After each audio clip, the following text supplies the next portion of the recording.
Bonjour, c'est Smartful et me revoilà pour une vidéo. Je fais une vidéo principalement parce que je n'ai pas eu le temps ces derniers temps pour cause de déménagement et de tout un tas de choses, de travaux et tout. J'ai pas eu le temps de faire des vidéos et j'ai pas envie qu'on s'imagine que je ne fasse plus de vidéos. Alors il y a deux choses, il y a deux points. Le premier point, c'est le point psychologique. Quand un youtubeur ne fait plus de vidéos, forcément ses abonnés ou les gens qui le suivent régulièrement peuvent se dire tiens, il a arrêté de faire des vidéos, j'arrête de le suivre. Donc c'est important quand même de refaire des vidéos pour montrer si je suis là et je tiens encore à ce projet de faire des vidéos. Donc voilà. Il y a eu des éléments qui ont fait que je n'avais pas du tout une seule seconde de temps libre, j'étais même crevé, j'avais même pas le temps pour me reposer. Donc voilà, j'ai pas pu faire de vidéos. Et deuxièmement, il y a le côté algorithme YouTube qui fait que mieux vaut être un minimum régulier sur la plateforme. D'autant plus que j'ai eu la bonne idée de me remettre à Blender et donc quand j'ai eu un tout petit peu de temps libre plutôt que de refaire des vidéos, bah voilà, je me suis mis, là c'est ce que je vous montre, Blender. Donc déjà je vous montre ça, c'est sympa. Vous pouvez le voir sur Remitsusi, sur @Remitsusi sur mon Twitter. Il y a des belles photos de mes créations Blender. Donc là c'est War in Crépuscule.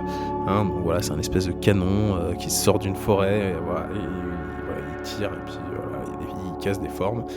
Ce que je trouve sympa, c'est le côté voilà, Crépuscule, enfin le jeu de lumière que j'ai mis en œuvre, je trouvais ça sympa. Ça, c'était la toute première création que j'ai faite. Alors, pour la petite histoire, Blender, je me suis remis, ça faisait 15 ans que je m'y étais mis. Je crois que c'est ce que j'écris là, hein. Je l'avais fait, je m'y étais mis il y a 15 ans. Et l'interface a énormément changé, elle est plus ergonomique aujourd'hui, donc c'est pour ça que je me suis remis. Et comme on le voit, en fait, on arrive quand même à créer des choses avec des formes simples. Et donc, mine de rien, pour pouvoir présenter voilà, quand on imagine quelque chose, pouvoir le mettre en forme, même si, vu que je suis pas fort en dessin, je trouve ça intéressant d'avoir un logiciel en 3D qui peut me permettre de représenter les choses. Donc voilà.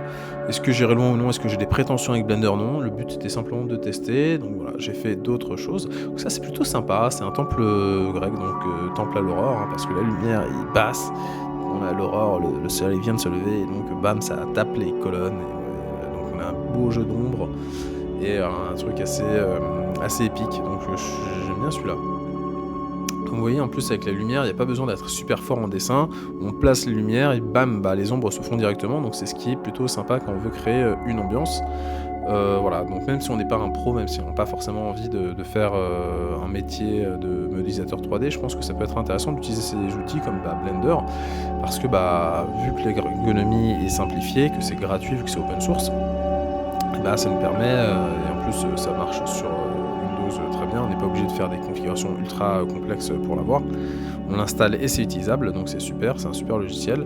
Ça peut permettre voilà, de faire des trucs, et je crois qu'en impression 3D, c'est aussi utile. On peut faire ces modèles en impression sous Blender pour les imprimer en 3D, même si faut avoir le cas d'usage et j'ai pas d'imprimante 3D, mais bon.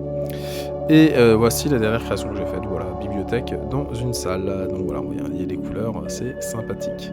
Bon. Ça c'était pour vous présenter ce que j'ai fait. Alors j'ai fait les peintures et malheureusement j'ai pas de robot comme ça. Ça aurait été sympa que voilà. Ça que je trouve assez dingue pour beaucoup de métiers. C'est pas du tout robotisé, c'est pas du tout automatisé. Je sais pas si vous le voyez bien en fait. Si là vous le voyez bien. Donc c'est pas du tout automatisé et c'est insupportable de le faire à la main. Alors certes on a des perches, des rouleaux qui permettent de faire les choses assez vite. J'ai même pas fini les peintures, hein.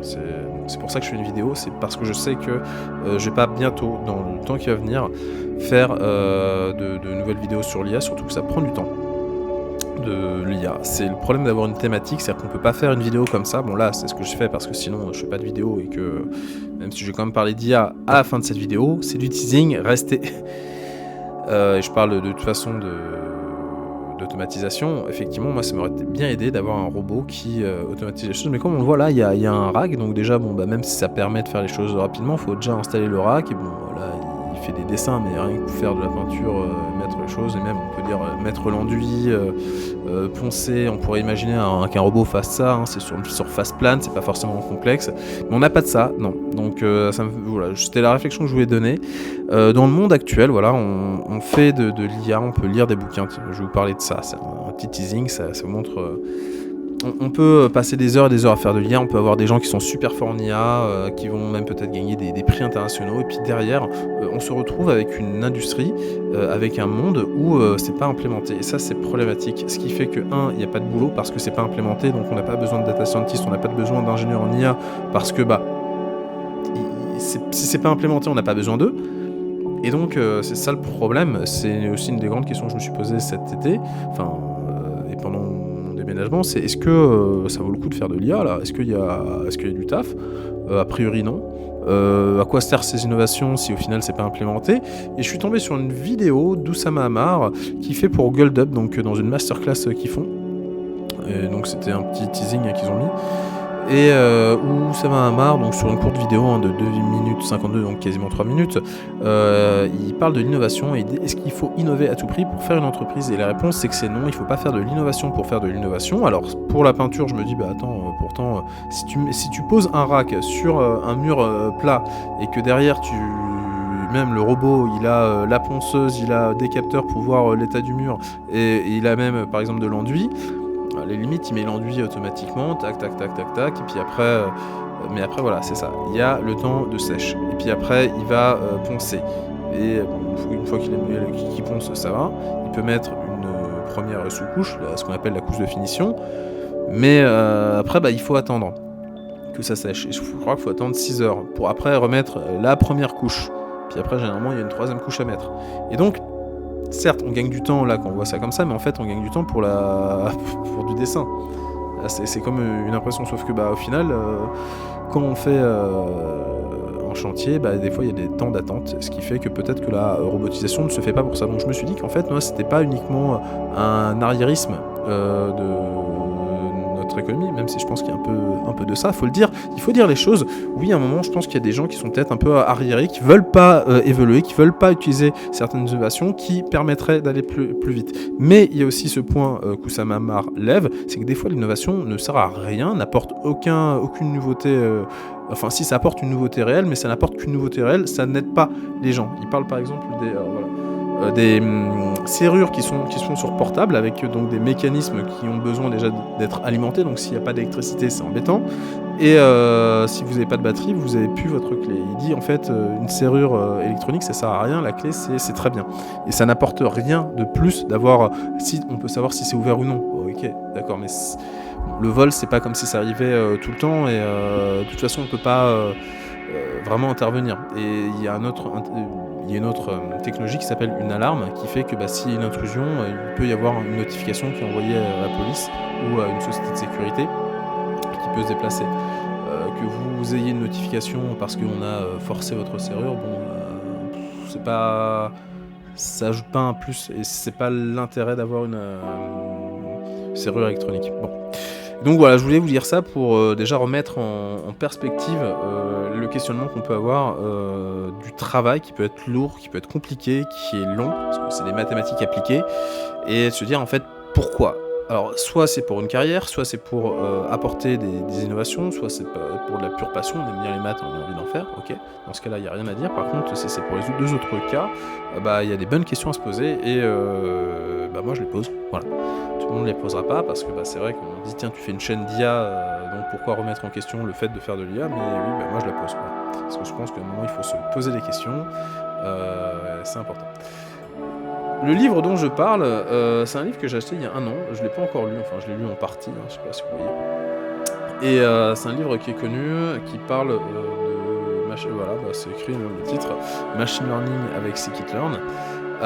Donc je suis en train de, je sais pas si je vais m'y remettre ou non, mais probablement oui. Et donc c'est Aurélien Géron qui a écrit ce bouquin, il l'a écrit en anglais, et il a été publié en français, alors c'est un gros bouquin celui-là, il a été publié en français sous 2 formats, donc l'un avec que Scikit-learn qui explique les bases du machine learning et Scikit-learn, c'est le bouquin que j'ai actuellement, voilà, je sais pas si vous voyez bien, et l'autre bouquin qui parle du deep learning, avec Keras et TensorFlow.